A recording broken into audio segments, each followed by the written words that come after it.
Bismillahirrahmanirrahim. Assalamualaikum warahmatullahi ta'ala wabarakatuh. Anak-anak, tadi kita berhenti pada slide yang ini, iaitu tujuan Al-Quran diturunkan, yang mana dah dikatakan ada 3 tujuan.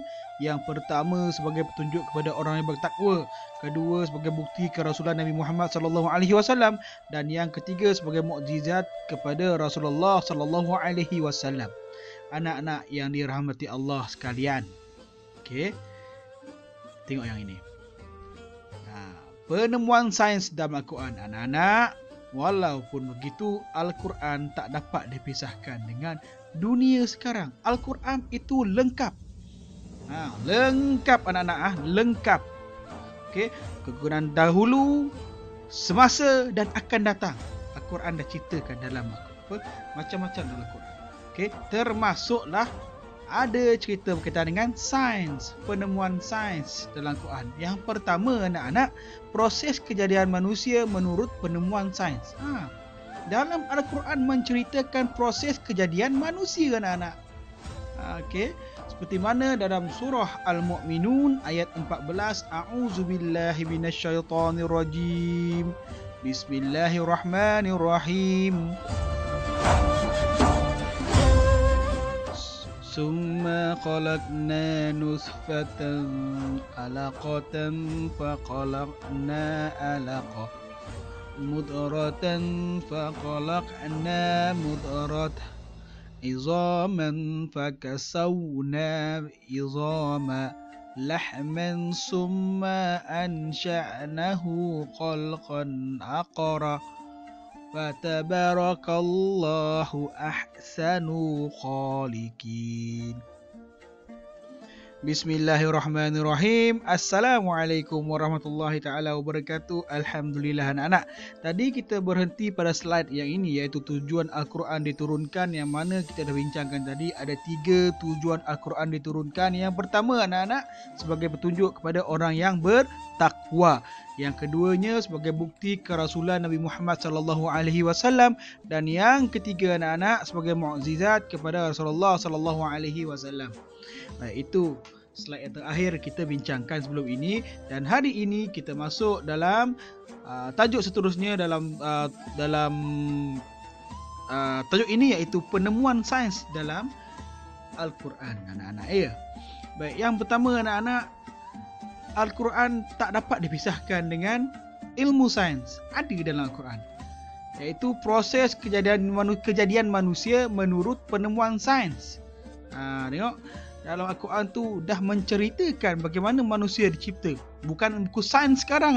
Al-Quran dulu cerita, baru sains kaji. Dia gitu. Okay, seperti mana dalam surah Al-Mu'minun ayat ke-14 yang bermaksud, kemudian kami ciptakan sperma itu menjadi segumpal darah beku.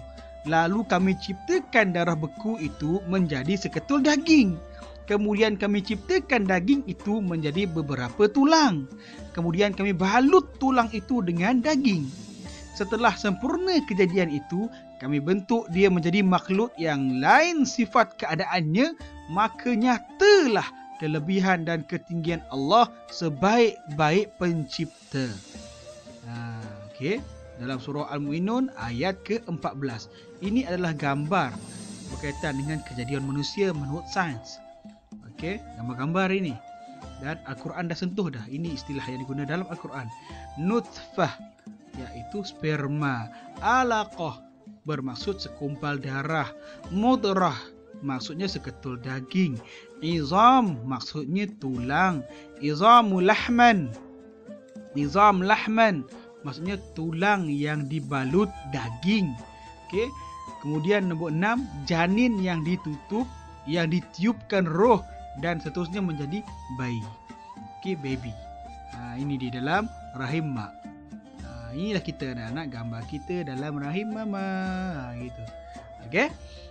Itu dia. Al-Quran menceritakan dan sains mengkaji. Itu dia. Al-Quran tak dapat dipisahkan dengan ilmu. Sebab itulah kita mesti mencari ilmu anak-anak ya. Nombor 2 anak-anak. Okey, berkaitan dengan kulit manusia. Penemuan sains mendapati bahawa medium penghantar rasa sakit terletak pada kulit manusia. Kenyataan ini bertepatan dengan ayat Al-Quran.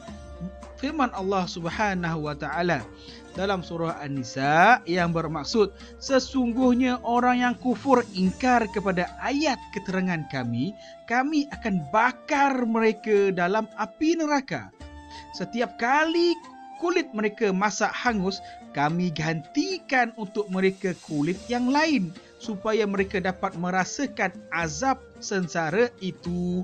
Dan ingatlah, Allah adalah Maha Kuasa lagi Maha Bijaksana. Surah An-Nisa ayat 56. Allah kata nak masak, nak bakar orang yang dia ingkar kepada ayat Allah, ingkar pada Al-Quran. Tujuan Allah menggantikan kulit yang terbakar dan kulit yang baru supaya penghuni neraka merasakan azab secara berterusan. Menurut sains anak-anak, proses menggantikan kulit yang baru disebut sebagai mitosis, iaitu proses pertumbuhan kulit yang baru selepas kulit sedia ada rosak. Walaupun Al-Quran ini menceritakan tentang siksaan di neraka, tadi sains benda tu berlaku anak-anak, berlaku pertukaran kulit. Ni gambar ni ada dalam buku teks kamu ni. Belajar dalam sains kan. Anak-anak Al-Quran dah sebut ya anak-anak. Kemudian anak-anak, ini seterusnya. Hikmah beriman kepada Al-Quran. Apa yang kita dapat daripada Al-Quran?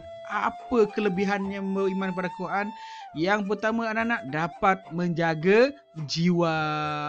Jiwa kita akan tenang insya-Allah.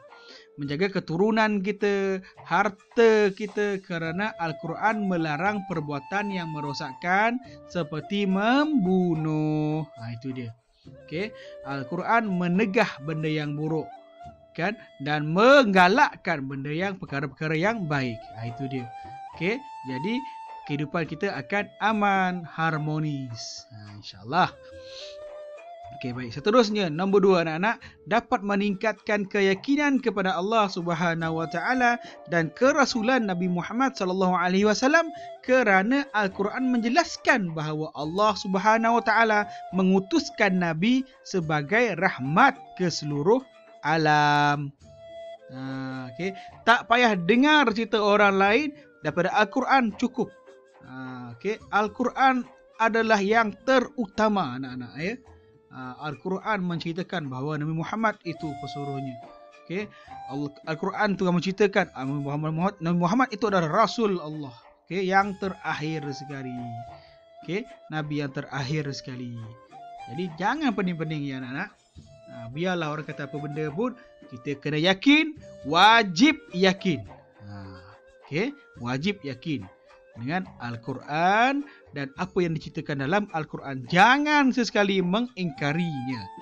Nombor 3 anak-anak, apa yang kita dapat kelebihannya ialah dapat membentuk masyarakat yang berperibadi mulia, kerana Al-Quran mengajar manusia perkara yang membawa kebaikan dan melarang melakukan perkara yang membawa keburukan. Yang tadi itulah. Hidup aman harmonis. Nombor 4, merapatkan hubungan persaudaraan sesama Islam dan menjaga hubungan baik bukan Islam. Al-Quran menyuruh kita berbaik dengan semua makhluk anak-anak. Semua makhluk, tak kisah color apa kulitnya, tak kisah mata macam mana, tak kisah hidung macam ke penyek, tak kisahlah muka sama ke tidak. Tak kisah. Al-Quran tak ada perbandingan, tak kisah miskin ke kaya, berbuat baiklah dengan semua makhluk Allah. Tak kisahlah manusia ke binatang, berbuat baik semuanya. Nombor 5 anak-anak, dapat meningkatkan ekonomi negara kerana Al-Quran menggalakkan manusia bekerja mencari rezeki yang halal. Jadi ekonomi ni gara-gara akan meningkat. Sebab kita sama-sama mencari rezeki yang halal, berusaha ke arah kebaikan, tidak mencuri, bekerja rajin, begitu. Tidak merompak, tidak menipu, gitu. Jadi kita pun dapat bersaing dalam bidang ekonomi dengan persaingan yang sihat, gitu. Nombor 6, negara aman dan maju kerana Al-Quran menyeru manusia melakukan perbuatan yang makruf dan menjauhi perbuatan yang mungkar. Negara aman dan maju, dia kata gitu. Memanglah itu kelebihannya kalau kita belajar Al-Quran ya anak-anak. Belajar sampai pandai ya anak. Jangan macam saya ni masih gagap lagi, belajar lagi. InsyaAllah. Okey, sama-sama kita belajar ya anak-anak. InsyaAllah. Baik, seterusnya anak-anak, spektrum ilmu ini sedikit perkongsian anak. Firman Allah Subhanahu Wa Taala yang mengaitkan Al-Quran dengan kehidupan seharian manusia. Daripada surah Al-Hujurat ayat 12 yang bermaksud, wahai orang beriman, jauhilah kebanyakan daripada sangkaan, kerana sebahagian daripada sangkaan itu adalah dosa, dan janganlah kamu mencari kesalahan orang, dan janganlah sesetengah kamu mengumpat dan sesetengahnya yang lain akan setengah yang lain. Okey, jangan mengumpat. Mengumpat dosa besar anak. Okey, gitu. Insya-Allah. Selesai. Semoga Allah terus memberikan keselamatan kepada kita semua, dan semoga anak-anak semua terus berusaha menimba ilmu walau dalam apa cara. Okey, sallu ala nabi, Allahumma salli ala sayyidina Muhammad wa ala ali sayyidina Muhammad. Ya, Assalamualaikum warahmatullahi taala wabarakatuh. Kita tutup kelas kita dengan tasbih kifarah dan suratul As. Subhanakallah wa bihamdik, asyhadu an la ilaha illa anta, astaghfiruka wa atubu ilaih.